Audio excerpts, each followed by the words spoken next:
자, 우리 2주 동안 사실 언론 뉴스가 굉장히 많이 있었어요. 그래서 우리 큰티분들 2주 동안 어떻게 지냈는지 정말 궁금한데 각자 어떤 일들이 있었는지 네 분 차례대로 전해주시면 좋을 것 같습니다. 정하는 건가요? 전하는 감사합니다. 전해주시면 좋을 것 같습니다. 자, KBS부터 브리핑 시작해 주시죠. 네, 이거 저기 뭐 방송용으로 하라고 하셔가지고. 좋습니다. 자, 국민권익위원회가 지난해 10월 KBS 박민 사장이 언론사에 재직할 당시 자문료 명목으로 매월 500만 원씩 3개월간 총 1,500만 원을 수수했다는 공익신고를 접수해 조사를 진행해 왔는데요. 국민권익위원회가 박 사장의 금품 수수는 청탁금지법상 수수금지 예외사항인 정당한 권한에 해당하며 따라서 청탁금지법을 위반했다고 보기 어렵다며 사건을 종결 처리했습니다. 이 방송용이 아니라 완전히 적어주시고 방송용으로 이유라고 하셔서 뭐냐면 권익위원회에 저희가 그 박민 사장 그 문화일보 재직 당시에 500만 원씩 세 차례 1,500만 원을 수수한 걸 이제 청탁금지법 위반으로 고발을 했습니다. 그 청문회 전에 작년 10월이었고요. 근데 이걸 최근에 지금 이제 김홍일 전 위원장이 방통위로 옮겨가고 사실상 부재 중이에요.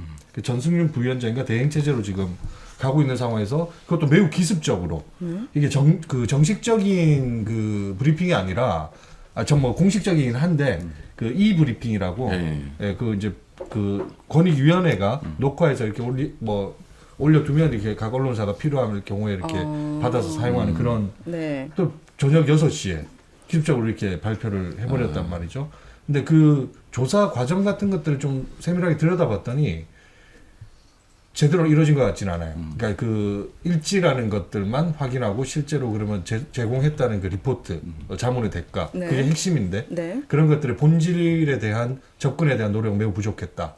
그리고 결국에는 그 위원장이 부재인 상황에 이렇게 급하게 이렇게 처리해버리고 그래서 저희가 이제 재고발을 할 수 있다. 그래서 재고발을 하려고 하는데 오늘 또 마침 권익위원장을 또 지명을 했어요. 맞아요. 동문이시더라고요. 서울대법대. 그러니까요. 그래서 이거 뭐 또 재고발 해봐야 결국에는 이게 지금 똑같은 법이라고 하더라도 누군가에게는 상당히 엄격하게 적용을 하고 또 누군가에게는 지금 예외가 되는 이런 것들이 너무나 많이 일어나고 있지 않습니까? 그래서 조금 더 법리적으로 저희가 조금 더 검토를 좀 해봐야 될 것 같아요. 그러니까 500만 원을 어떤 대가로 받았는지를 명확하게 조사를 안 한 다음에 그냥 안 한 거죠. 안 한 거죠. 이건. 좋습니다.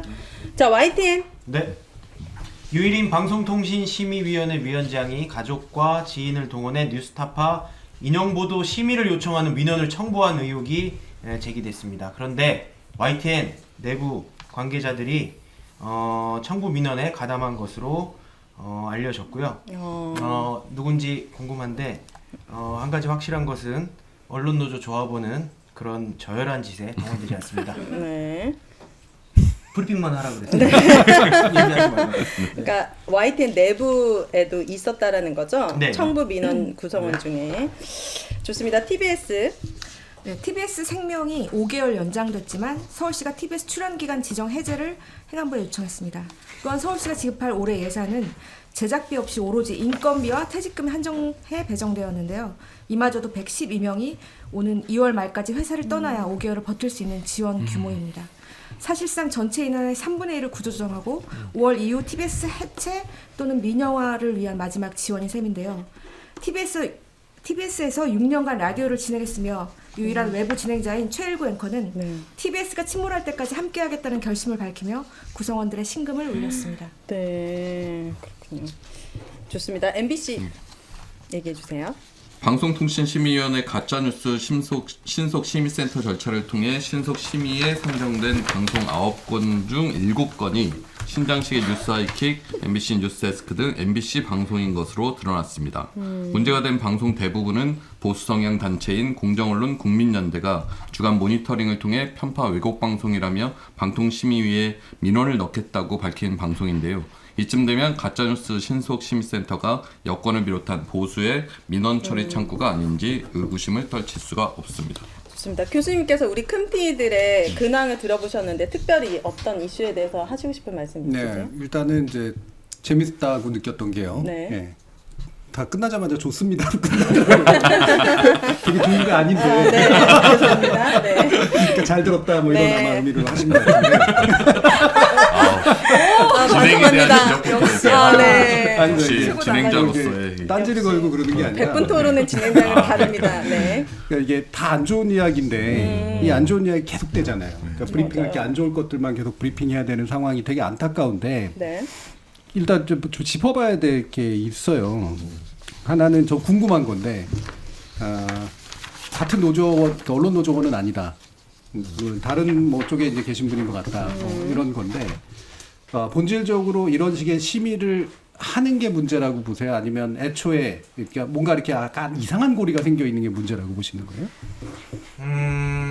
이런 질문을 최근에 저도 받았던 것 같아요. 네. 뭐냐면 같은 조합원한테 받았는데 우리도 뭐 YTN 민영화 막아달라고 하면서 이렇게 뭐 이런 뭐 투표도 하고 네. 어디 온라인 포럼에도 참석하고 참여하고 그러지 않느냐 그거랑 뭐가 다르냐 뭐 그렇게 얘기를 하더라고요. 근데 기본적으로 이게 수단과 목적이라는 두 가지 측면에서 보면 기본적으로 지금 방심위에서 진행되는 거는 목적이 분명하고 그 목적이 너무나도 불이한 거잖아요.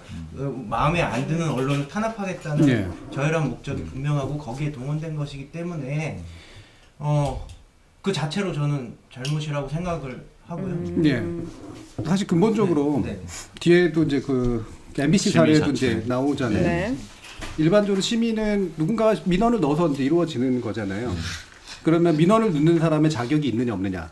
사실 이 문제가 연결이 되거든요. 네. 그러면 이제 예를 들면 당사자 내부에서 불만이 있어서 그거를 심의 민원에 넣는 게 문제냐.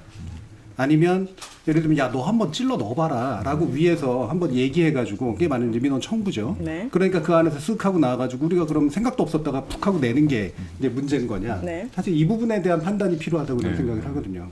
청분이 아니냐도 중요한 예. 것 중에 하나잖아요. 근데 반면에 KBS 프로그램이 폐지되었을 때 시청자들이 10,000명이 넘는 사람들이 KBS에 답을 요구했습니다. 네. 왜 이유 없이 없애느냐. 이거에 대한 답을 달라. 이것도 또 다른 시청자들의 민원인데 그 부분에 대해서는 KBS가 적절한 답을 적절한 시기에 하지 않았잖아요. 예. 그러면은 그거에 대해서 또 어떤 문제 제기라든지 그에 관련된 뭔가 있어야 되는데 해결할 수 있는 방법, 그거에 대한 잘못된 어떤 처벌 그런 게 없고 이 YTN 같은 경우에는 과정부터 결과까지가 너무 정말 목적이 뚜렷했기 때문에 그러니까 이 그때 당시에 부분에서도 시청자들의 어떤 민원은 사실 좀 자발적인 민원이다라고 볼 수 있는 네. 여지가 상당히 있는 부분인데 이건 다 지금 뭐 류일임 가족 가족 지인 뭐 자기 있는 뭐 동생의 회사 네. 뭐 지인 이런 위주로 이제 단체로 뭔가 함께 움직인 것 같은 정황이 좀 보이는 거죠.